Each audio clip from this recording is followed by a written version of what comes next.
இயேசுவில் பிரியமான சகோதர சகோதரிகளே, வணக்க மாதத்திலே மரியன்னையோடு நாங்கள் பயணித்துக் கொண்டிருக்கின்ற இந்த காலத்திலே சிறப்பாக இன்றைய நாளிலே நாங்கள் அன்னையை ஒரு ஆச்சரியத்துக்குரிய அன்னையாக நாங்கள் பார்க்கின்றோம்.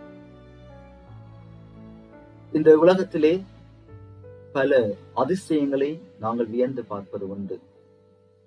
ஏன் இந்த உலகத்திலே உலக அதிசயங்களாக நாங்கள் பார்க்கின்ற விடயங்களும் இருக்கின்றன. ஒரு மனிதனை நாங்கள் அதிசயத்தோடு ஆச்சரியத்தோடு நாங்கள் பார்க்கின்றோம் என்று சொன்னால், அந்த மனிதன் சக மனிதர்களிலிருந்து ஒரு வேறுபட்ட மனிதனாக இருப்பதை நாங்கள் பார்க்கின்றோம். ஆகவேதான் மரியாளை நாங்கள் ஆச்சரியத்துக்குரிய அன்னையாக நாங்கள் பார்க்கின்றோம். ஏன் அவளை ஆச்சரியத்துக்குரியதாக நாங்கள் பார்க்கின்றோம் என்று சொன்னால், ஒரு கன்னிப்பெண் கருத்தாங்கி ஒரு மகனை பெற்றெடுப்பாள் என்று சொல்லுகின்ற அந்த பரிசுத்த ஆவியானுடைய செயற்பாடு.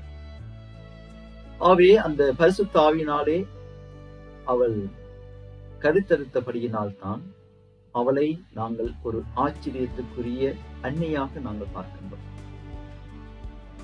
அவளே அந்த ஆச்சரியத்துக்குரிய அன்னை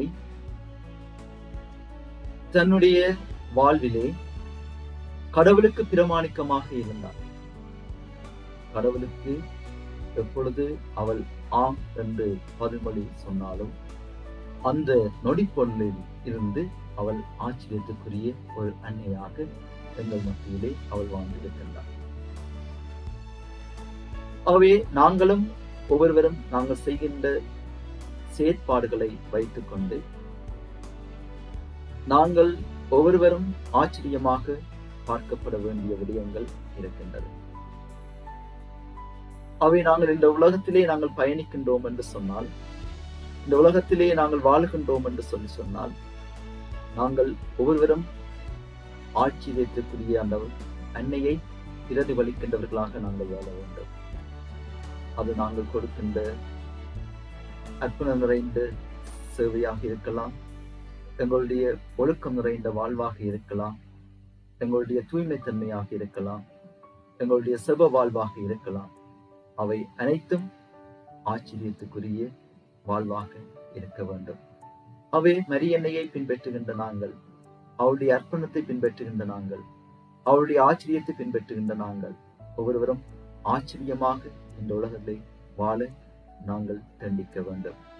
அவை அந்த உணர்வை, அந்த செபத்தை அரியனுடைய பிரசனத்திலே ஒப்புக் கொடுத்து நாங்கள் மன்றாடுவோம். அவள் எங்கள் ஒவ்வொருவரையும் தன்னுடைய வாழ்விலே கடவுளிடம் ஒப்புக் கொடுத்து நாங்கள் ஒவ்வொருவரும் ஆச்சரியத்துக்குரியவர்களாக வாழ இதனுடைய அருளையும் ஆசிரியையும் கேட்டு மரியன்னையோடு இந்த மாதத்திலே தொடர்ந்து நாங்கள் பயணிப்போம். ஆமாம்.